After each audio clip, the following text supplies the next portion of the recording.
la pietà, un sentimento superiore, la vita umana, sacra in ogni caso, posso dire che non è che io sono invecchiato, che io sono diventato diverso rispetto a quello che pensavo prima.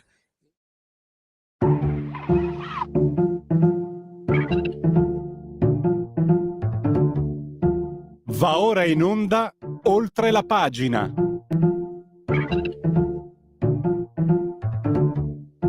Va ora in onda Oltre la pagina.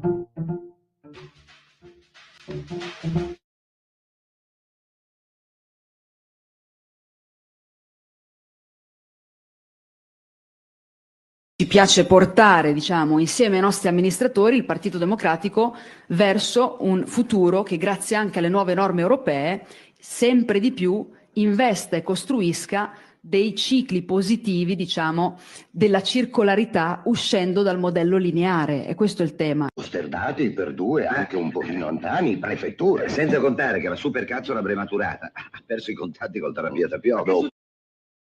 È lei la protagonista, ne parliamo subito in questo Oltre la pagina di Radio Libertà con Pietro De Leo che abbiamo al telefono, sempre Buongiorno. disponibile. Ciao Pietro. Buongiorno a voi e grazie. Allora, di Pietro potete leggere anche il resoconto elettorale sulle pagine di Libero. I bastioni rossi sono crollati, è un resoconto molto molto efficace. Allora, ci sono due spunti. Ti do subito la parola per il commento post elettorale. Tanto, a seconda delle fonti, c'è chi dice 9-3, c'è chi dice 10-3 complessivo. Ieri era 6-1. Comunque la batosta è incredibile. Forse non è giusto trovare un indirizzo nazionale, ma di sicuro possiamo dire che il governo Meloni non dà fastidio agli elettori. Tutto sommato l'affluenza è, grosso modo, mantiene il trend degli ultimi tempi, cioè comunque è poco. E nella Toscana rossa, addirittura nelle Marche, ad Ancona, storico, e l'unico fiore all'occhiello, si fa per dire, dell'Isle Lane a Vicenza, dove le hanno detto comunque ti non sta a farti vedere, mi raccomando Nina, non sta a farti vedere, non sta a venire qua, e così hanno vinto. E poi, visto che tu sei anche una firma del Tempo, ti voglio leggere velocemente due righe. Si è sacrificato per noi, è andato in apnea nella cloaca maxima un ascoltatore amico, Lorenzo 19.9. Allora, dalla prima pagina non dico neanche, dico solo il peccato, nemmeno il peccatore. Dalle nostre amministrative alla Spagna, l'onda nera non si ferma. La Meloni stravince nei comuni al voto e Sanchez è costretto. Sono andate lì i franchisti a obbligarlo a dimettersi nonostante la forte spinta al welfare. È l'effetto dei poveri che non votano o spianano la strada a chi li affama. Questo giornale, si fa per dire, Pietro, è diretto da un figuro che è stato per 1 anno e mezzo, un bel po' di tempo fa, direttore del Tempo. come si cambia, non so chi lo cantasse, sì, una cantante che detesto, come si cambia. Ho messo un po' tutto nel frullatore, metti ordine tu Pietro. Insomma, per quanto riguarda l'Italia hai fatto un quadro, mi pare, compiuto, nel senso che Ellis Line, allora, partendo dal presupposto, come dicevi, che questa è una elezione in cui la parte locale prevale su quella nazionale, però c'è una quota nazionale, per quanto minoritaria, e se noi lo mettiamo in correlazione con le regionali in Friuli, in Lombardia e nel Lazio, troviamo un quadro secondo cui il centrodestra mantiene ancora la sua presa nel consenso del paese. Leggevo stamattina un'intervista al capogruppo del PD al Senato, Boccia, in cui dice che era impossibile in 7 mesi che le destre di governo, no, perché devono sempre utilizzare termini più duri di quella che in realtà è la verità. Offensivi, direi, Pietro, offensivi. Quello che mi fa girare le balle, che sono offensivi, sì, questi signori qua. Hanno sempre quel tipo di approccio, no, evocativo di chissà quale incubo. Questo è un centrodestra con dei connotati liberali molto marcati, che riesce ad intercettare il consenso delle persone che lavorano, le persone che vogliono meno tasse, che vogliono più concretezza. Ci troviamo di fronte ad un dato in cui il centrodestra, il centrosinistra e il PD in particolare è disallineato nei confronti del paese, perché la gente chiede una cosa, loro parlano di LGBT, di antifascismo, spesso il segretario Schlein utilizza delle perifrasi che nessuno capisce. Il risultato è che nel territorio non ti votano, o quando ti votano, come il caso di Vicenza, votano un candidato che non è tuo, ma è di un centro-sinistra più pratico, più coerente, più concreto. Quindi questo è peraltro relativo è legabile a quello che è successo in Spagna. In Spagna nessuno ovviamente ha costretto Sanchez a dimettersi. Sanchez si è dimesso da solo perché vuole andare al voto prima, a luglio invece che a dicembre, cercando così di prendere in anticipo il tentativo di compattamento tra Partito Popolare e Vox. In Spagna è successa la stessa cosa. Sanchez appartiene a quella sinistra molto ideologica, la sinistra che spacca il paese attorno alla lei trans, cioè una legge in base a cui chi ha da 16 anni in su può autodeterminare il proprio orientamento sessuale e mettere quello che vuole sulla carta d'identità. È la sinistra del multiculturalismo, anche lì è la sinistra della retorica dell'antifascismo in assenza di fascismo. La gente non vuole quel tipo di offerta lì, evidentemente. La democrazia parla chiaro. Aggiungo un altro tassello. In Inghilterra, ad esempio, i laburisti di sinistra stanno crescendo proprio perché hanno abbandonato quei retaggi. Jeremy Corbyn, che era il vecchio segretario, il vecchio leader dei laburisti, aveva una connotazione di sinistra molto marcata e le perdeva tutte. Adesso c'è un altro leader che si chiama Keir Starmer, che invece parla di aumentare gli investimenti per nuove fabbriche in settori strategici e così arrivare a un Pietro, salari attraverso il mercato. Pietro, ti interrompo, scusami, sì. senza poterlo sapere, perché riguarda questa trasmissione. Alle 11:35 avremo il direttore del CED, Rosario Cerra, che parlerà proprio della Securenomics dei Labor. Esatto. E quindi quello che stavi dicendo esattamente lo approfondiremo dopo e sentiranno gli ascoltatori anche che differenza ci sia tra le convergenze circolari riportate alla linearità che abbiamo sentito nella supercazzola.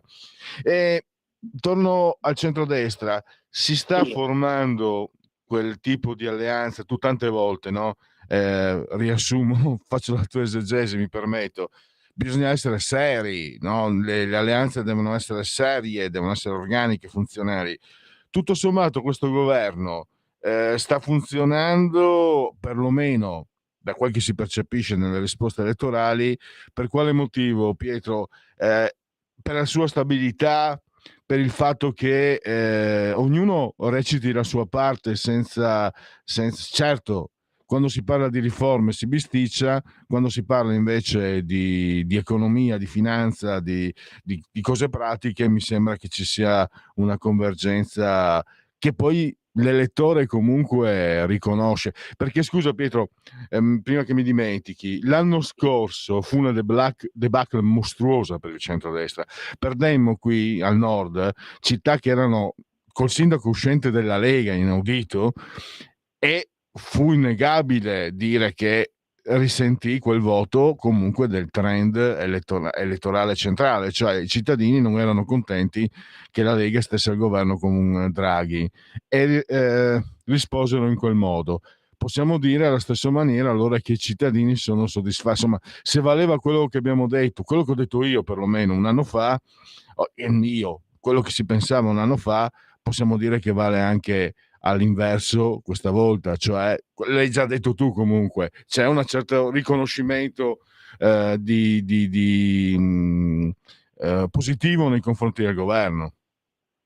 Beh sì, c'è un riconoscimento positivo, evidentemente c'è un diverso metodo nell'individuazione dei candidati, più contenuto e meno tendente a far trapelare eventuali discussioni che ci sono, perché ci sono sempre nel percorso di individuazione dei candidati sindaci.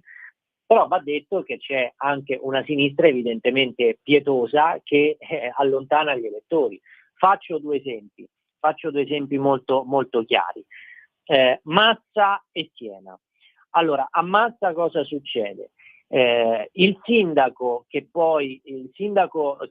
era in carica alla scorsa consigliatura viene sfiduciato da una parte della sua maggioranza a marzo scorso, quindi qualche mese prima della fine naturale della legislatura. Viene sfiduciato da una parte della maggioranza più l'opposizione. Massa viene commissariata, il centrodestra si presenta spaccato, perché da una parte abbiamo il sindaco che ha vinto di Lega, Forza Italia e Partito Liberale, e dall'altra c'era un altro candidato di Fratelli d'Italia, neanche si apparentano al ballottaggio, ma hanno vinto lo stesso. Ha vinto lo stesso il candidato di Lega, Forza Italia, Partito Liberale e Civiche, a Massa, in Toscana. Questo è il primo esempio. Secondo esempio, Siena. All'inizio dell'anno il centrodestra pareva fosse orientato su un candidato che era un professore universitario. Questo fa un'intervista in cui dice alcune cose che la coalizione non ha gradito, su tutti i giornali, aveva detto di appartenere alla massoneria, centrodestra non gradisce, ritiene che questo requisito non sia opportuno per una candidatura al sindaco, e candidano la donna, la persona che poi ha vinto le elezioni, una signora molto calata nel tessuto sociale, nel tessuto culturale, perché faceva parte dell'organizzazione del Palio di Siena, che è un'istituzione, e vince, nonostante fosse stato di fatto un cambio in corsa del candidato sindaco. Ora, questo testimonia che in realtà, se persino in presenza di alcune criticità evidenti nel centrodestra, di difficoltà nell'individuazione del candidato, nelle zone tradizionalmente rosse, la sinistra neanche lì vince, e questo la dice lunga sulle condizioni del PD, che sono condizioni drammatiche e secondo me non fanno bene alla democrazia. Adesso uno può anche scherzare e dice dal centrodestra può dire che Schlein duri 100 anni, assolutamente, però se andiamo proprio nella logica del funzionamento di un paese, una opposizione così messa male, perché anche il centro è devastato, non funziona, Renzi e Calenda litigano anche in una maniera molto irritante rispetto a tutto il quadro, alla serietà dei temi. Non fa bene alla democrazia avere un'opposizione che non è in grado di proporre niente, perché loro, al di là dell'antifascismo, delle LGBT, delle accuse di razzismo che non esistono, non sono in grado di produrre niente, e questo non fa bene alla politica. Infatti, Pietro, io contrariamente a te, no, sono viscerale, ogni tanto mi lascio andare, ma sentire te dire sinistra pietosa vuol dire che così e basta. Un luogo comune che è venuto meno: il ballottaggio non si addice al centrodestra, non è andata così. Anche l'affluenza, grosso modo, indica che il centrodestra non può lamentarsi del ballottaggio, questa volta almeno. Non è andata così, e questo ci dimostra che allora innanzitutto c'è un voto molto fluido, poi io direi che di fronte ad un momento in cui andiamo sempre più verso lo scadimento delle culture politiche, quindi c'è un minor senso di appartenenza degli elettori a questo o all'altro schieramento, una maggiore fluidità del voto, saltano tutte le norme matematiche, tutte le regole della tradizione, e veramente può succedere di tutto. Noi avevamo avuto prima, no, come dicevi, la convinzione per anni, oddio, il ballottaggio, il centrodestra non va a votare. Ad esempio conferma di questa regola si è avuta a Udine qualche mese fa, dove il centrodestra, che era avanti al primo turno e che ha sfiorato per un soffio, poi ha perso al ballottaggio perché molte persone non sono andate al voto ed è stato penalizzato. Ora invece questo turno smentisce, come molte altre volte, smentisce questa norma, perché nel momento in cui c'è meno senso di appartenenza, i partiti sono più deboli, meno radicati sul territorio e le persone sono meno interessate, può veramente succedere di tutto. Quindi anche la sinistra deve riflettere su questo. Tornando a quello che dicevo prima, innanzitutto si può dire che comunque il centrodestra ha imparato dalla lezione dello scorso anno, perché a parte Massa non ho avuto sentore di litigi o comunque di lungaggini, no? Per carità, quando hai Milano, Torino, per carità, è chiaro che Roma, però anche nelle piccole città, insomma, questa volta le cose sono andate lisce. La coalizione invece ha dato la colpa anche ai 5 Stelle, Lane. Non sembra che funzioni, anche perché dove c'è stata la coalizione a Brindisi, dopo non mi ricordo più dove, hanno perso comunque. Sì, ma al momento è un centrosinistra che non esiste. L'unico centrosinistra che esiste è nell'aggancio tra PD e Alleanza Verdi Sinistra, ma non è decisivo. Certo è che se vogliono essere competitivi un minimo, PD e Movimento 5 Stelle devono trovare un terreno di dialogo, però siamo ancora nella fase della tattica, perché Conte vuole alzare il prezzo. Più vede che nei sondaggi non sta messo benissimo perché ha perso la spinta delle politiche e maggiormente vorrà ridefinire la propria identità. Adesso peraltro si va verso le elezioni europee in cui non servono le alleanze perché c'è proporzionale puro. Secondo me anche per i prossimi mesi nel centro-sinistra vedremo ben poco, soprattutto considerando il fatto che se veramente hanno a cuore il loro futuro politico, il PD dovrà iniziare una propria riflessione interna, perché così non funziona. Vediamo quello che succede, però io non credo che nei prossimi mesi vedremo qualcosa di decisivo tra Movimento 5 Stelle e PD. Un altro punto, è una mia impressione, forse non ha aiutato Elly Schlein il fatto di aver sostenuto gli ecovandali, addirittura i teppisti che hanno impedito al ministro Roccella di parlare. Ho visto cose tra l'odioso e il pietoso, il patetico. No, ma Roccella aveva il microfono. Non ne hanno, cioè lì abbiamo visto veramente un attacco squadrista e lei lo ha sostenuto.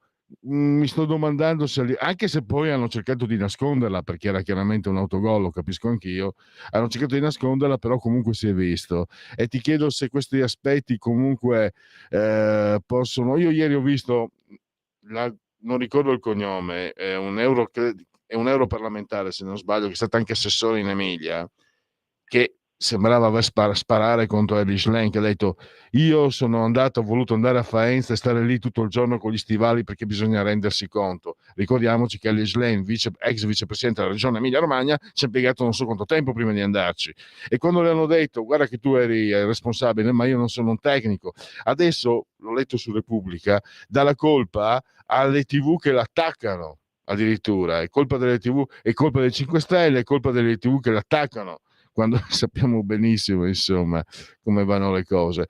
Ecco, lezione per quello che è la mia esperienza: se un leader dà la colpa a tutti, dà la colpa addirittura anche alle TV, un leader di solito manda avanti i suoi a piangere, i suoi devono piangere in modo che lui venga assolto, e lui deve essere invece quello che dice: no, mi prendo io la responsabilità. Le dinamiche grosso modo funzionano così. Questa frigna e dà la colpa agli altri, non ha nessuno da mandare avanti. Posso dirti, ecco, mi viene da dire che non ha davanti a sé, ed è un peccato per il centrodestra, non ha davanti a sé un lungo percorso, però è anche vero che come alternativa al centro-sinistra non si è costruito il baratro, perché si è voluto la Schlein per portare via voti ai 5 Stelle, si rischia di perdere al centro tutto quel poco che potevi guadagnare. Cosa ne pensi? Abbiamo purtroppo 30 secondi. Sì, il problema è questo, e chiaramente anche l'ideologia ambientalista condotta con quei metodi condannabili come i sabotaggi, come i blocchi stradali e gli imbrattamenti delle statue rientrano in quello che la gente non vuol vedere, perché va bene parlarne, lanciare i temi, ma quelle robe lì sono cose che la gente non gradisce. Alice Lane l'ha sposata perché trova sempre un modo per delicatamente giustificare quelli che si rendono partecipi di questi atti. Allo stesso modo non ha condannato il sabotaggio al ministro Roccella al Salone del Libro, perché quando tu impedisci a una persona di parlare, quello è un sabotaggio. È la nuova sinistra, è la sinistra della cancel culture, è la sinistra che magari non lo dice ma vede di cattivo occhio i monumenti perché magari 200 anni fa sono stati costruiti da qualcuno che aveva dei serbi dentro casa. E questa sinistra qua, ma il mondo va da un'altra parte. Il mondo oggi, dopo il Covid, dopo l'inflazione, l'ondata inflattiva con la guerra, vuole delle risposte sul lavoro, sulle tasse, sulla burocrazia, sul futuro dei figli a livello economico. Questi sono registrati solo su una dimensione ideologica e prendono le batoste. Forse, per quanto poi adesso abbia una figura molto indebolita da quel che è successo in Emilia Romagna, però forse uno come Bonaccini questa logica l'avrebbe respinta e sarebbe stato molto più competitivo per il centrodestra. Certo. Devo chiudere. Se non l'avete fatto, leggete l'articolo, ce n'è anche un altro sul Tempo, ma quello su Libero è un bel resoconto, quindi potete leggere con calma quello che comunque Pietro ha riassunto molto bene qui ai nostri microfoni. Grazie ancora Pietro De Leo, a risentirci presto. Grazie, buon proseguimento. La tua radio è ascoltabile anche con la televisione in digitale. Sul telecomando della televisione digitale o del tuo ricevitore digitale puoi scegliere se vedere la TV o ascoltare la radio. Risintonizza i canali radio e troverai anche Radio Libertà, canale 252.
Riders on the Storm, i Doors, proposta musicale di Oltre la pagina di Radio Libertà, anche questa come sempre proveniente direttamente dalla mia libreria discografica. Cavalieri nella tempesta, una tempesta in arrivo, una tempesta migratoria, l'UNHCR lancia l'allarme, potrebbero verificarsi 1 milione di sbarchi nei prossimi 4-5 mesi. E attenzione, che qui poi si fa presto, no, ma si blocca, qui si tratta di persone che stanno morendo, queste sì, guardate la foto qua, queste sono persone che stanno veramente male. Cioè, un conto è il migrante economico di cui parliamo, eccetera, quello, vi ricordate quella signora con la pappagorgia, le unghie laccate? Qui lo si vede dalle immagini, ci sono i resoconti, grazie anche all'ospite che avremo adesso, che ci spiegano che le cose stanno andando a rotoli, non è che poi girati dall'altra parte, non è che poi no, ma non dobbiamo fermare. Qui ci sono persone in difficoltà seria e persone anche che non hanno più nulla da perdere, persone che se ci diciamo cristiani vanno assolutamente aiutate, e comunque se ci diciamo razionali va gestita questa situazione in un modo che anche per limitare i danni per tutti, a partire da queste persone. E il resoconto sulle pagine del Tempo, ma anche poi sul giornale online che lei dirige, OCS.report. Sto parlando di Francesca Musacchio, che torna ai nostri microfoni. Bentornata, direttore, grazie per essere qui con noi. Buongiorno a tutti, grazie a voi, bentrovati. Francesca, chiariscimi subito, non vorrei essermi fatto prendere la mano. Io, in base a quello che ho visto e che ho letto, qui abbiamo persone che stanno male. Cioè, qui non è che abbiamo quelli che vogliono venire a fare la bella vita, questi sono ai limiti, queste persone. Sì, purtroppo la situazione è particolarmente grave. Sono persone che vivono in uno stato di guerra civile che va avanti da decenni. I problemi economici, la crisi, qualcuno può dire la crisi climatica, per qualcun altro non è crisi climatica, di fatto le condizioni meteorologiche sono proibitive, le alluvioni hanno devastato il territorio importante, soprattutto quello che è più grave è che la situazione politica è precaria, quindi questa massa di persone, questo flusso di persone deve in qualche modo arrivare da qualche parte, cioè la migrazione interna è una migrazione che sì, può andare bene, ma fino a un certo punto, perché poi ci si sposta in territori che non sono meglio di quelli che hanno lasciato, lo sono in parte ma non in assoluto. Quindi la Somalia rappresenta un'area geografica che è sempre stata particolarmente attiva in movimento, ma che adesso è particolarmente esplosiva, quindi con questo bisogna fare i conti. Giusto per essere chiari, non c'è solo la Libia, non c'è solo la Tunisia, c'è anche la Somalia, c'è anche il Sudan. Questo per dire che l'attenzione che bisogna avere verso l'Africa in generale è un'attenzione a 360 gradi. In questo al momento il governo sembra essere consapevole. Vediamo se questa cosa sarà poi portata avanti in tutta la sua completezza, ecco. Perché poi sempre secondo l'UNHCR grosso modo si arriva quasi a 4 milioni di persone che si trovano in condizioni estreme. Sì, allora questi dati di UNHCR sono dati in qualche modo, sono delle stime, ok? Che però in quanto tali hanno un'alta attendibilità.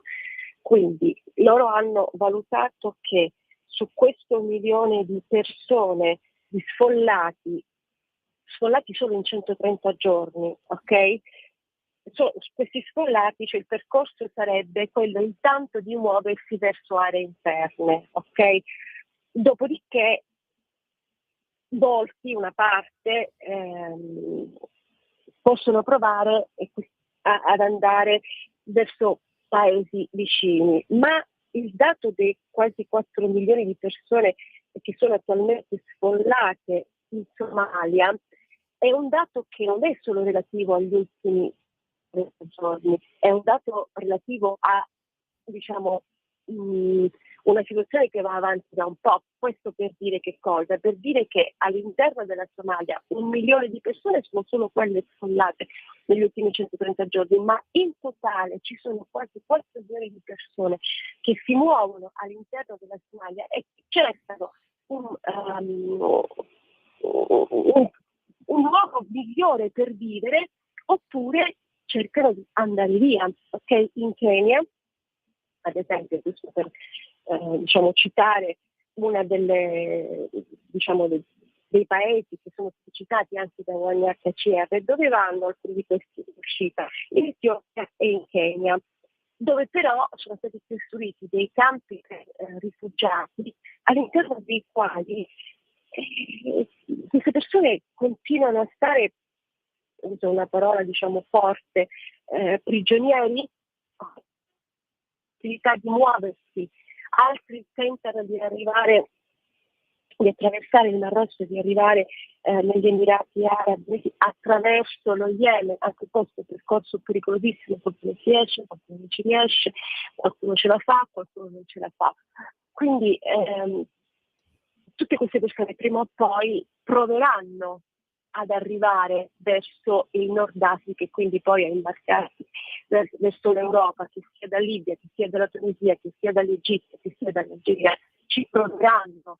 Quindi dobbiamo essere consapevoli che la migrazione che arriva da questi posti potrebbe a un certo punto aumentare, perché non c'è solo una parte di Africa, è tutta l'Africa centrale che ha questo tipo di problema. Qui siamo nel Corno d'Africa, ma la zona del Sahel non è meglio. È un problema estremamente complesso sul quale fino ad ora gli interventi dell'Europa, dell'Italia non sono state granché. Vediamo se adesso questo governo metterà in pratica, ripeto, delle politiche che possono essere insieme all'Europa. L'Europa non si può fare da soli, si possono in qualche modo provare a gestire il flusso. Fermarlo non sarà mai possibile, però gestirlo forse sì. Un'ultima cosa, Francesca, allora si tira sempre in ballo l'Europa, bisogna aiutare l'Italia, lo sento dire da anni, da 10 anni almeno, non si può lasciare solo l'Italia a gestire gli sbarchi, poi vediamo come va a finire. Un tuo quadro della situazione, è la volta che possiamo aspettarci qualcosa dall'Europa? Personalmente credo di no. Noi ci siamo già occupati, tu ti sei già occupata e ti abbiamo sentito anche perché segui le azioni diplomatiche di questo governo che cerca, appunto, Giorgia Meloni in primis sta cercando, supportata anche da Tajani, stanno cercando di far sì che all'origine si possa mitigare, si possa gestire, si possa impedire un afflusso senza controllo. Qual è il futuro prossimo che può aspettarci secondo te? Più che è un auspicio, io mi auguro che l'Europa, che l'Italia riesca a ottenere dall'Europa quello che fino ad ora non è stato ottenuto, cioè che che l'immigrazione sia un problema collettivo e gestito come tale, quindi un problema di tutta l'Europa, non soltanto dell'Italia o della Grecia o al massimo della Francia o della Spagna. Deve essere un problema collettivo da affrontare con risorse collettive e da affrontare con una gestione dei confini dell'Europa come tali, cioè sono confini dell'Europa, non sono confini solo dell'Italia o solo della Spagna o solo della Grecia.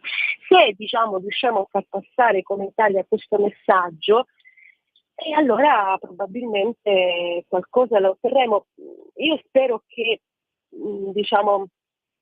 l'Italia riesca a ottenere questo risultato. Faccio solo un esempio, sottolineo.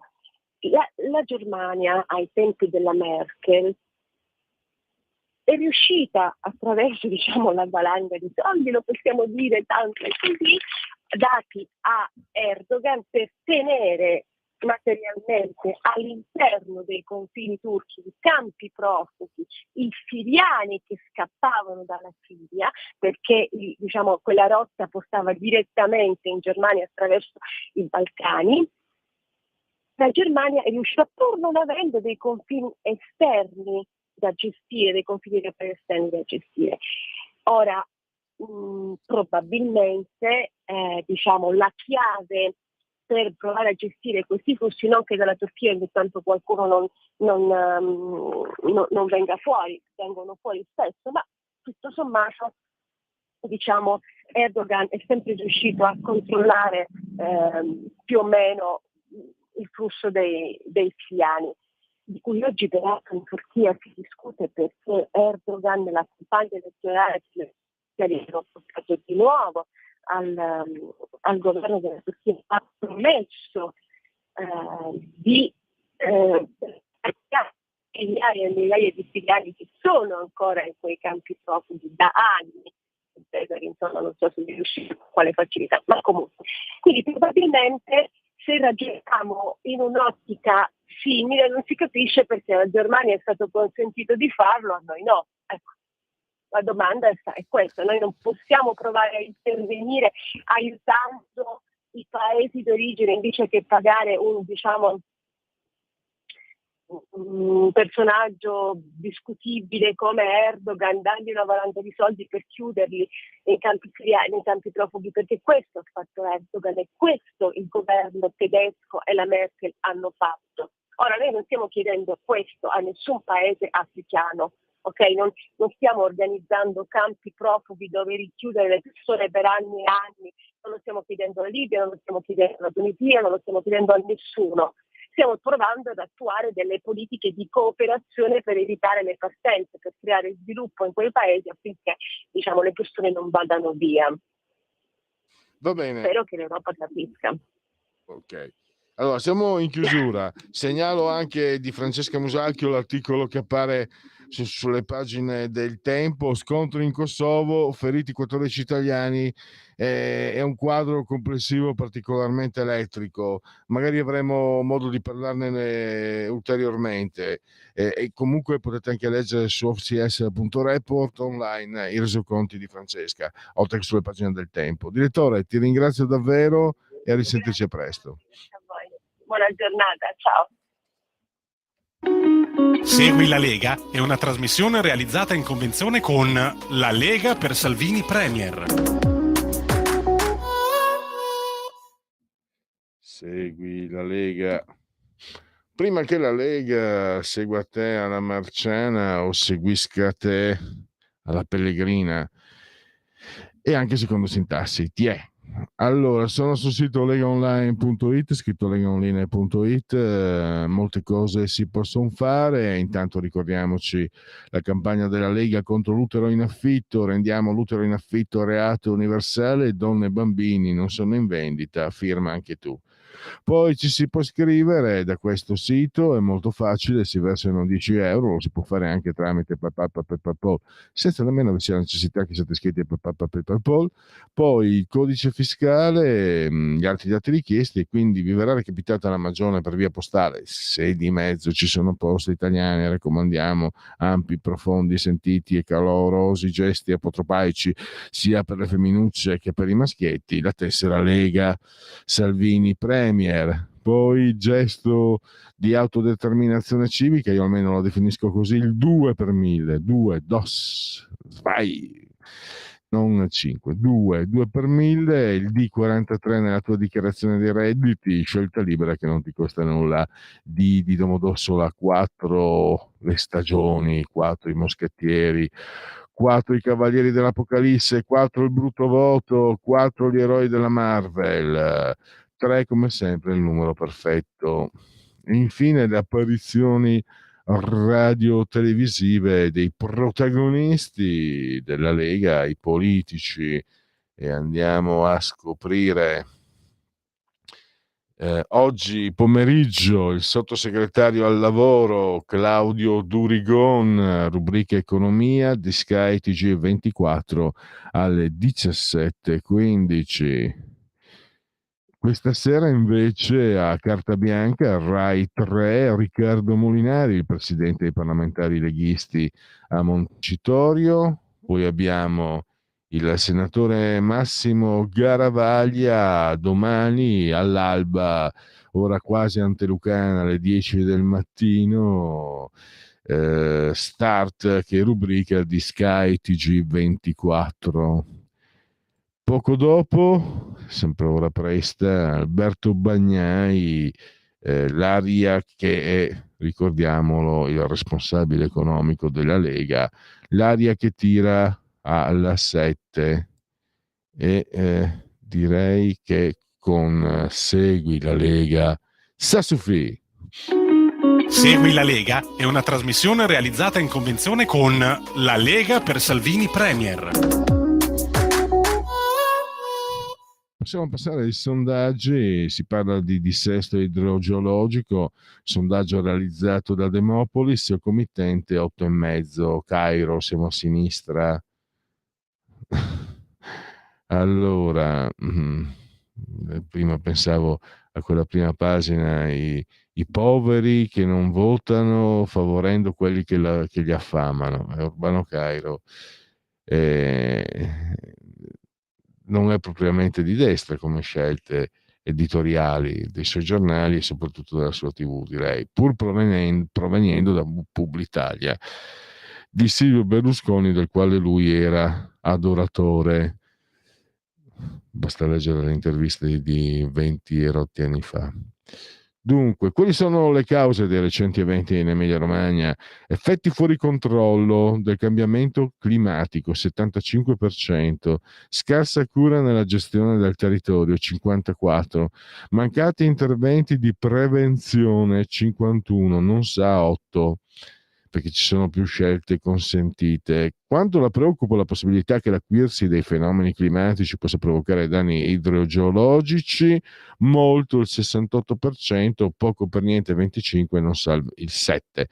Nell'agenda del governo un piano di investimenti pubblici dovrebbe essere oggi prioritario per il 60%, non prioritario 27%, non sa il 13%. Scusa che ho chiuso prima senza avvertirti, Federico. E Federico, dottor Borsari, assiso sulla tolda di comando in regia tecnica, dai che facciamo i convenevoli formulaici quasi di sorpresa. Questa è Radio Libertà, questo è Oltre la Pagina. Noi, dottor Borsari, assiso sulla tolda di comando in regia tecnica, il sottoscritto, siamo sospesi a 120 metri sopra il livello del mare, temperature parlano di 27 gradi centigradi sopra lo zero interni, 23,7 invece esterni, 58%. L'umidità, la pressione pari a 1014,9 millibar.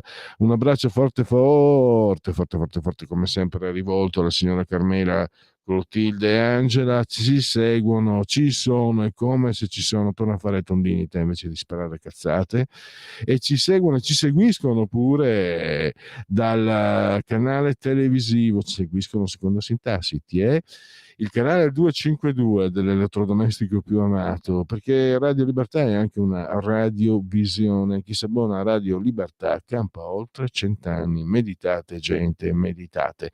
Naturalmente potete continuare a farvi cullare dall'algido suono digitale della radio DAB, oppure seguirci ovunque voi siate grazie alle applicazioni dedite iOS Android con smartphone, iPhone, tablet, mini tablet, iPad, mini iPad, chi ne ha più ne metta. Alexa, accendi Radio Libertà, passaparola, ve ne saremo riconoscenti. Radio Libertà ormai da qualche tempo è sbarcata sui social tweet, social di ultima generazione, come sempre su YouTube, come sempre la pagina Facebook e come sempre l'ottimo abbondante sito radiolibertà.net. Proseguiamo con la lettura dei sondaggi. Ipsos, committente Corriere della Sera, restiamo quindi sempre più o meno spostati centro-sinistra. Abbiamo dichiarazione di voto: Fratelli d'Italia 29,6, Lega 8,2, Forza Italia 7,7, il 5 Stelle 15, mentre il PD 20,4, Calenda 3,5, Renzi 3. Il livello di gradimento del governo 46% positivo, 44% negativo, 10% non sa. Il gradimento nei confronti di Giorgia Meloni 48% positivo, 42% negativo, non sa il 10%. Qual è il suo livello di gradimento per l'operato dei seguenti leader? Conte 31, Berlusconi 31, Elly Schlein 31, e dopo vedete come ti rovini la reputazione, no? Perché ci sono quelli, non è che io contesti la posizione di chi mi dice noi guarda che sono manovrati, sono delle balle, sono delle fandoni, sondaggi eccetera. Io li leggo, è la scelta editoriale di leggerli tutti in modo che poi uno fa una sintesi e poi soprattutto si sgama chi vuol fare il furbo, perché se mi metti voto 31 a Elly Schlein come Silvio Berlusconi e come Giuseppe Conte e me lo metti dopo il voto di domenica e lunedì alle amministrative, è chiaro che qui c'è qualcosa che non torna. Matteo Salvini 29, Lupi 21, Fratoianni 20, Bonelli 19, Calenda 17 e Matteo Renzi, che ormai è diventato un appestato, un lebbroso per questi sondaggi, ultimo con 14. Chiudo, poi andiamo velocemente, ci propinquiamo all'uscita. Gli italiani al ponte sullo stretto realizzato da Quorum, questo sondaggio è favorevole o contrario alla realizzazione del ponte dello stretto. Dunque, favorevoli 42, contrari 42, non so 16. È proprio pari, 42-42. Al nord sono di più gli sfavorevoli, 47, al centro sono ancora di più, 48, invece al sud sono di più naturalmente i favorevoli, 56. Allora, vediamo se Istat commercio estero, ti rubo 30 secondi Federico. Diminuzione congiunturale per i paesi a 27 UE, meno 2% per le esportazioni, aumenta invece per le importazioni più 13,9%. E l'ultimo, Istat, preoccupazioni ambientali, abbiamo, vedi che non vuole farsi. Facciamo così, lo leggo dopo, così alle 11.30 11.31 c'è un impasse. A tra poco, time out. Stai ascoltando Radio Libertà, la tua voce libera, senza filtri né censura. La tua radio.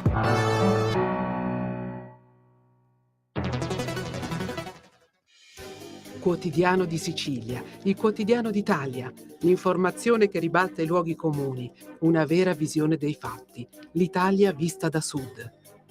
Ogni siciliano che vive in Italia e nel mondo è una risorsa, è protagonista della crescita della nostra nazione. Dai forza alla crescita della nostra isola, abbonandoti al QDS digitale più archivio a soli 99 euro annui. Quotidiano di Sicilia, il quotidiano d'Italia. Una scelta di valore.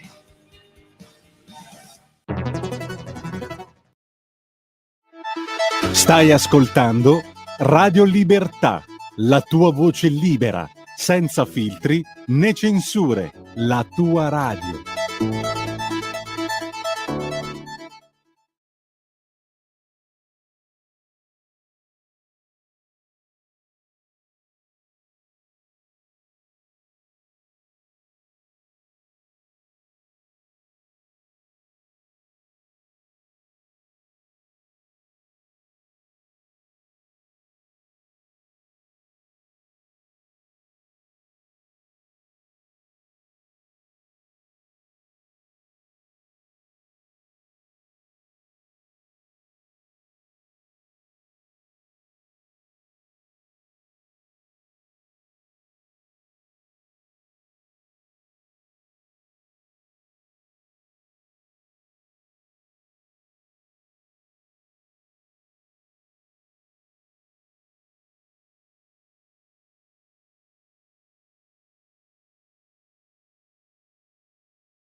Allora, avete sentito sempre i Doors, la proposta musicale che esce direttamente dalla mia libreria discografica, la proposta di Oltre la pagina di Radio Libertà.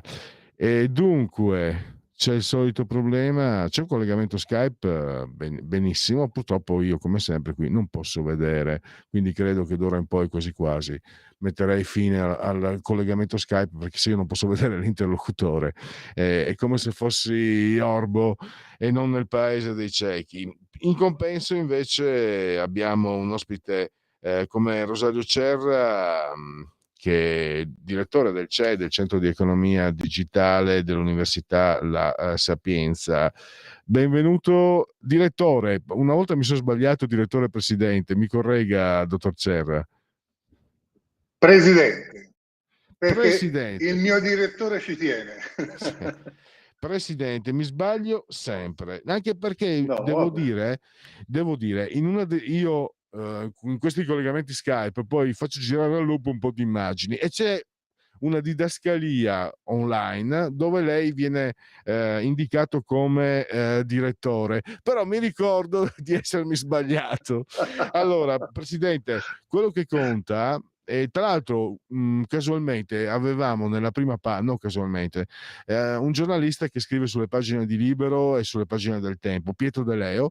Parlavamo delle elezioni, ma comparando anche i laburisti e la sinistra italiana, osservava come i laburisti stessero elaborando una proposta economica molto interessante. Ho detto,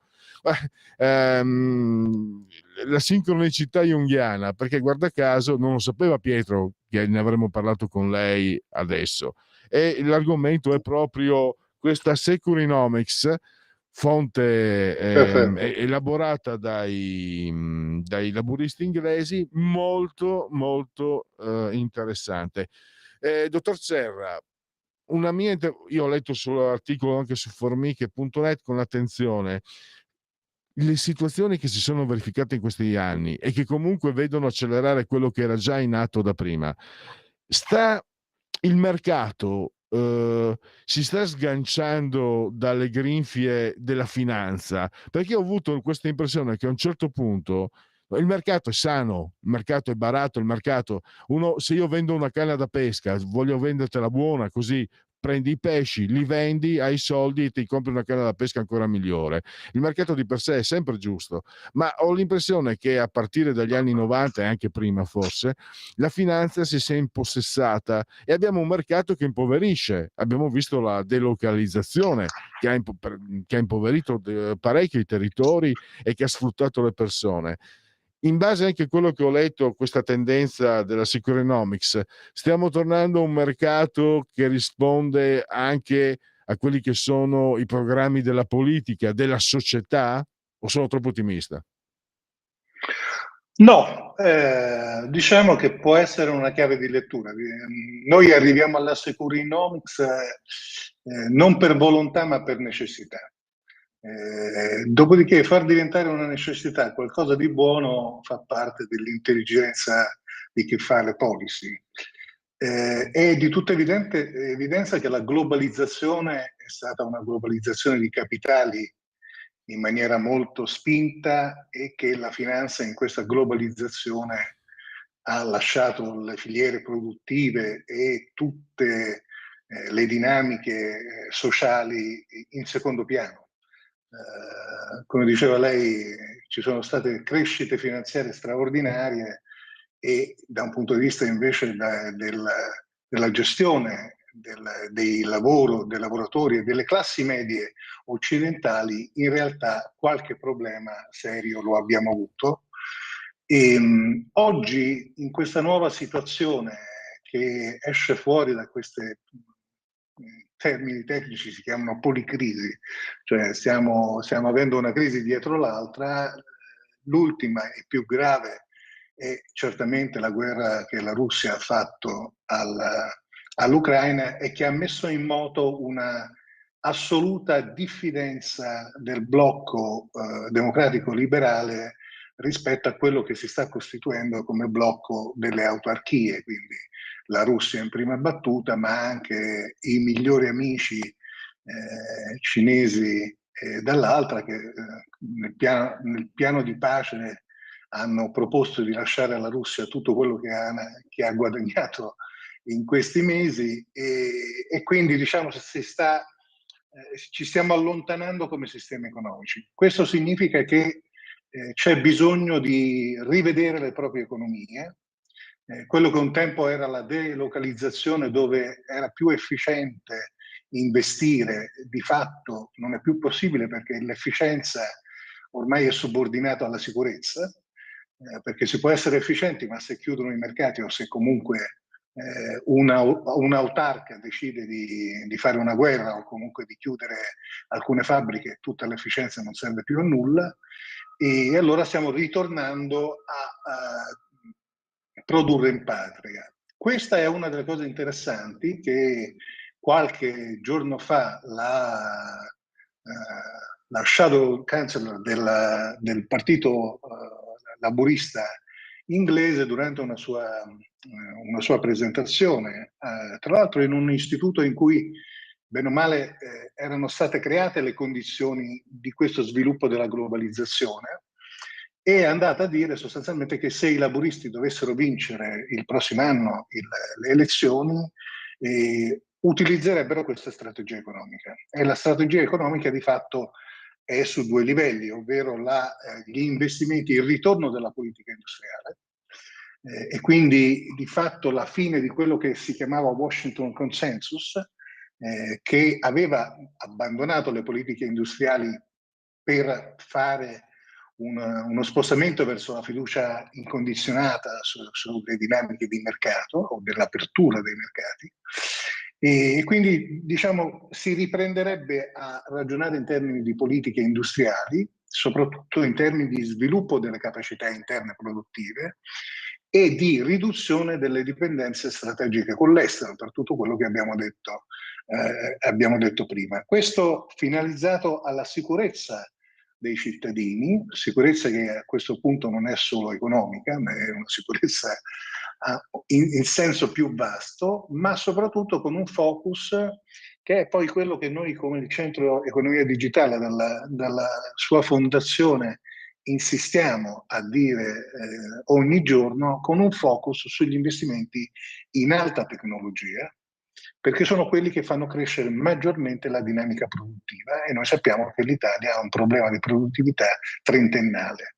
E quindi la cosa interessante di questo approccio è che ovviamente viene presentato dai laburisti inglesi, ma lascia il tempo che trova, nel senso, al netto delle espressioni, del nome e tutto il resto, questa dinamica è esportabile in tutti gli altri paesi ed è particolarmente sensibile rispetto alle dinamiche europee, perché in realtà l'Europa sta facendo un passo indietro, ovvero mentre prima era riuscita a creare qualcosa che fosse un progetto di investimenti o un progetto di crescita del paese, si chiamava proprio resilienza, no? Cioè il Next Generation EU.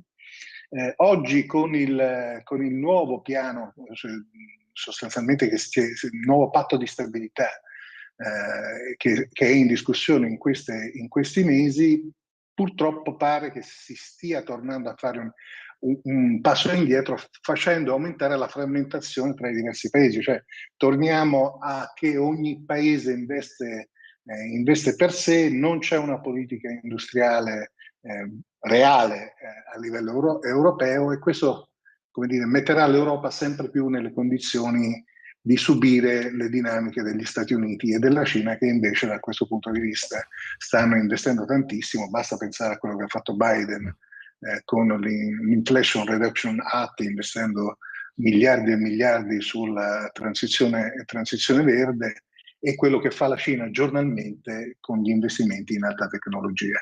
Ecco, quindi mi perdoni, questo direttore, approccio.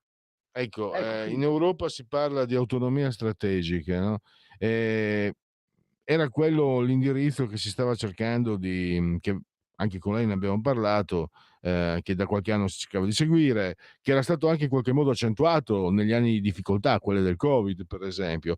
Adesso questa frenata deriva anche da situazioni contingenti, la Germania è in recessione, c'è la questione della guerra in Ucraina,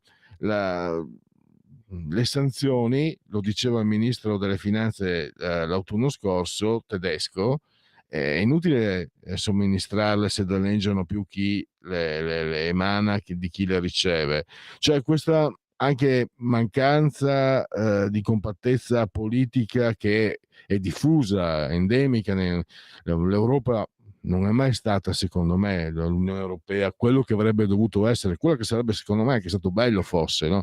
In realtà ognuno ha cercato di fare i propri interessi, ha creato delle alleanze e insieme hanno cercato di portare a casa qualcosa più degli altri. Questo è, per carità, la mia analisi, che sicuramente è di parte, eccetera. Però si era visto col Covid che qualcosa si stava sistemando, si era capito che c'erano anche chi comprendeva i motivi intelligenti per cui l'Europa doveva essere più coesa, ma questi ostacoli che fanno parte proprio del reale, no? Le sanzioni, la Russia, eccetera, quanto possono essere poi incisivi nell'avere quel risultato comune, quell'atteggiamento comune che lei auspica da anni. Il CED credo, no, che sia un po' il manifesto, la linea editoriale, per così dire, il manifesto del centro di economia digitale. Questo, quante volte, da quando ci sentiamo, che lei punta molto su questo, su quanto sia necessario questa compattezza, questa unità di intenti, proprio perché l'unione fa la... Posso dirlo, posso semplificare, poi le lascio la parola, sto parlando troppo. È una cosa molto semplice: l'unione fa la forza. E se l'unione fa la forza possiamo risolvere i problemi più facilmente. Sì, no, la questione è sempre che tipo di soggetto politico vogliamo essere. Se siamo un soggetto politico che reagisce o un soggetto politico che agisce. L'Europa reagisce. Quando ci sono delle calamità, quando ci sono dei problemi, reagisce, è brava a reagire, e ha dei grandissimi limiti nel momento in cui deve agire, cioè deve pianificare, deve fare strategia, deve collaborare. Purtroppo, ora la storia sarebbe lunga, insomma, noi abbiamo perso in Francia la possibilità con un referendum di fare la Costituzione europea, perché poi bisogna ricordarsi i paesi che votarono contro l'Unione Europea, che furono i francesi e gli olandesi, e quindi noi non abbiamo più quel modello istituzionale che ci consentirebbe agevolmente di fare strategie e di andare avanti. Detto questo, però, insomma, una capacità di lettura delle dinamiche del futuro è quantomeno necessaria per chi decide di fare il leader europeo e il leader nazionale. È di tutta evidenza che le dinamiche mondiali stanno andando verso un sistema ipercompetitivo, in cui, tra l'altro, come mi spingo anche oltre, cioè la tecnologia è uno strumento di guerra in tutti i sensi, e quando si entra in questi scenari, essere quelli che reagiscono non è mai una cosa tranquillizzante. Bisognerebbe agire, bisognerebbe iniziare a ragionare su quello che vuole essere l'Europa da un punto di vista anche di difesa delle democrazie liberali, anche di difesa delle nostre economie, di difesa dei nostri valori. Cioè non possiamo sempre solo ragionare in termini difensivi. E in termini difensivi da un punto di vista economico, ovviamente. Cioè bisogna che un po' entriamo anche noi nella competizione. Il CED, come diceva lei, è nato con questa idea, cioè con l'idea di far diventare l'Italia più competitiva. Certo, noi possiamo fare tanto, però insomma è l'Europa che in questo caso deve battere un po', un segnale. C'è un punto nel calendario che lei indica come rischioso: il patto di stabilità. Sì. Che rischi si corrono? Beh, si rischia di fare un passo indietro, nel senso che noi abbiamo avuto questa grande iniziativa che è stata quella del Next Generation EU, che ci consentiva di fare sostanzialmente di dare un'idea di strategia di medio-lungo periodo dell'Unione Europea, ovvero noi abbiamo messo insieme un po' di risorse, le abbiamo date a una serie di paesi che in quel momento erano in forte difficoltà. Quando noi parliamo anche di avere un fondo sovrano europeo, e lo abbiamo fatto anche in questo caso come reazione, non come azione, come reazione a quello che ha fatto Biden con l'Inflation Reduction Act, in cui lui ha messo 300 miliardi per far ripartire l'economia. Noi siamo entrati in crisi perché ovviamente gli Stati Uniti, che spendono 300 miliardi per far ripartire l'economia, attraggono anche le imprese europee. Non c'è dubbio che funzioni così, perché le imprese vanno dove ci sono i capitali e vanno dove ci sono opportunità di investimento e di ritorno soprattutto. Allora a quel punto abbiamo iniziato a parlare di fare un fondo sovrano europeo anche noi. Parlare, non abbiamo mai detto quale cifra, non abbiamo detto i tempi, non abbiamo ancora definito come si comporterà e stiamo posticipando tutte queste decisioni mentre l'IRA in America è partito ampiamente e si stanno spostando lì molte aziende europee e anche italiane importantissime a investire in un mercato che sicuramente sarà un mercato dinamico e in crescita. Allora questo è il vero tema, perché poi noi possiamo fare sussidi a pioggia per tutta la vita. Però stiamo, come dire, stiamo proprio nella pioggia, non stiamo nel sole, cioè stiamo continuando a buttare pioggia e 40 anni di pioggia, di sussidi a pioggia, costano molto più di 5 anni di investimenti. E questo bisognerebbe, insomma, in un qualche modo avere il coraggio di capire e affrontare la tematica. Credo che in Italia questo sia un ostacolo non comune. Stavo facendo, mi permetto, abbiamo un minuto, ne approfitto, la trattengo, è una riflessione, le mie solite cogitazioni notturne che poi mi fanno essere molto più addormentato al mattino, ma sono un tipo serottino e vabbè. No, pensavo, la Francia per esempio ha un sistema burocratico che assorbe molte risorse, che non è tanto lontano da quello italiano. Stavo pensando che però ci sono due atteggiamenti diversi che poi comportano un certo tipo non un certo tipo, una notevole differenza. Ho l'impressione da fuori che anche la grandeur francese faccia sì che le risorse impiegate nel pubblico impiego, faccio per dire nel pubblico, siano indirizzate alla supremazia, cioè io spendo perché voglio essere là, voglio essere il migliore. I francesi insomma sono stati anche impero e vedo in giro io sono molto attento alla produzione artistica, culturale, intellettuale e non c'è da fare, la Francia è comunque davanti, mentre noi abbiamo non faccio i nomi, è inutile farli, ma abbiamo questi personaggi che vediamo mantenuti con i nostri soldi.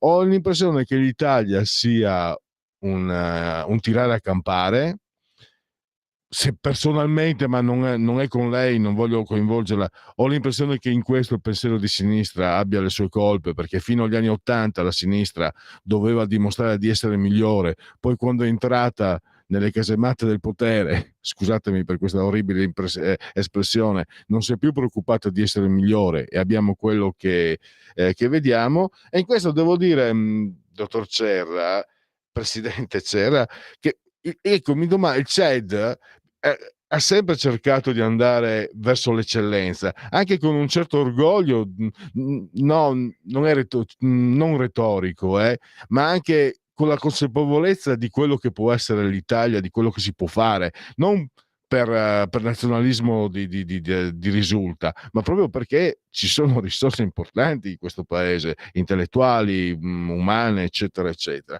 Però ho l'impressione, noi da quanto tempo è? Sono alcuni anni che ci sentiamo. Io vorrei vedere CED in tutte le regioni, vorrei vedere i CED dappertutto e ho l'impressione che non si riesca ancora a seminare. Non vorrei essere troppo pessimista, mi perdoni, è un discorso un po' in generale, per carità, ma ne approfitto visto che ho lei al microfono. Allora, diciamo che noi siamo un sistema un po' complesso, l'Italia è un po' complesso, negli ultimi 30 anni non siamo andati in crescita in quasi nessun settore, in nessuna dinamica. Lei parla della cultura, se pensiamo a quello che c'era 40 anni fa da un punto di vista di cultura, i personaggi e tutto il resto, e quello che ci troviamo oggi, insomma, c'è un po' di differenza. Il paese per certi versi si è involuto, però ci sono delle eccellenze in Italia straordinarie. Io penso ai soci anche nostri del CED, che sono Eni, Leonardo, Enel, cioè ci sono delle realtà che investono e hanno competenze straordinarie. Il tema è riuscire a portare una cultura che sia una cultura non difensiva, ma una cultura di orgoglio e mi consente anche di normalità. Cioè, non c'è bisogno di essere straordinariamente patrioti, tra virgolette, cioè basta essere gente normale, cioè gente normale che vive in un contesto e vede le cose positive e cerca di farle diventare le cose che poi tratteggiano la nostra capacità. Cioè, in questo c'è molto lavoro da fare, in questo c'è molto ancora da spingere, e la responsabilità è da tutte le parti, devo dire, perché molto spesso ci si nasconde nell'impossibilità, quando l'impossibilità è soltanto una cosa che dipende da noi, perché gli altri le fanno le cose. Io non penso che i cinesi siano più bravi degli italiani, non penso neanche che gli americani siano molto più bravi degli italiani. Per chi ha girato il mondo e ha frequentato, lavorando, io per mestiere mi occupo di fare strategie per le corporation internazionali, sinceramente non vedo queste grandissime differenze. Le differenze nascono quando bisogna fare sistema. Ecco, quando bisogna fare sistema, i tedeschi in Europa lo fanno sicuramente meglio di noi, i francesi lo fanno sicuramente meglio di noi, Presidente, gli americani non ne parliamo. Siamo il paese delle corporazioni, lì è dura. Questo è il problema. Le dico, noi abbiamo delle corporazioni pazzesche. Ma lì fa parte non c'è niente da fare, lì io me ne sono accorto, perché ho attraversato un percorso professionale dall'anello più basso al quale mi sento di appartenere, comunque quello come operaio, e bene o male quello di diventare impiegato di concetto, che tu sia operaio, che tu sia qualcosa di più. Quando lavori, per esempio, ho notato questo, si usa il gergo e non te lo insegna nessuno. Lo devi imparare. Quando lo hai imparato, allora ti fanno entrare. Questo, che tu sia in fabbrica a fare canne da pesca, che tu sia in un ufficio regionale a preparare leggi, progetti di legge, eccetera, che tu sia un giornalista in Italia, che non mi risulta, anzi, per quello che ne so io, per esempio nella cultura anglosassone questo non esiste, in Italia è così. No. E sarà dura superare. No, ma tra l'altro il mondo è proprio un'altra cosa, cioè chiunque lavora nel mondo è proprio un altro mondo, cioè si lavora in maniera completamente diversa, cioè i giovani stanno molto più avanti. Sì, tra l'altro mi perdoni, io sono vecchiotto, mi sembra che i giovani abbiano sempre meno questo meccanismo, lo abbiano sempre meno. Sì. Per fortuna. Sì. Per fortuna di tutti. Grazie a Dio. Presidente, purtroppo il tempo è volato. Grazie a Rosario Cera, Presidente del CED, e a risentirci a presto. Grazie, a presto, buona giornata. Allora, Federico, vediamo se mi ricordava che avevamo velocemente, era preoccupazioni ambientali. Nel 2022 i cambiamenti climatici si confermano tra le preoccupazioni per l'ambiente, così si esprime oltre la metà della popolazione di 14 anni e più, 56,7. Poi problemi legati all'inquinamento dell'aria, poi abbiamo smaltimento dei rifiuti, inquinamento delle acque, buco nell'ozono 37,6. Genetriaci ricorrenze, chiudiamo, genetriaci ricorrenze e commemorazioni oggi è un giorno, che giorno sarà oggi? Eccolo qua. 11° giorno di Pratile, mese dal calendario repubblicano, per tutti è un martis 30 di maggio anno domini 2023. Il rivoluzionario Bakunin, Mikhail Bakunin, russo: se Dio esistesse bisognerebbe abolirlo. Fabergé, quello dell'uovo, la splendida Anna Proclemer, attrice trentina, fu compagna anche di Vitaliano Branchetti, Anna Vivaldi. Mortacci, film fantastico, Sergio Citti. Chierdulia, Odissea nello spazio, il grande Vincenzo Galli, Vincino, vignettista meraviglioso. Piero Chiambretti, lo conosciamo tutti. In fin dei conti, le storie sono tutto quello che ci resta. Una frase che rimarrà in peritura nei tempi di Gianrico. Si chiama Giovaniglio, ma Gianrico fa più figo, che è presidente dell'Inter, che per strozzo all'Inter. Indonesia. È un figlio di David Bowie, regista eccesso, secondo me. Moon e South Code il mercato ha seguito. Lui, Ziggy Bowie. Grazie a Federico Dottor Borsari, assiso sulla torre di comando in regia tecnica, e grazie a tutti per aver scelto anche oggi Radio Libertà. Miau. Avete ascoltato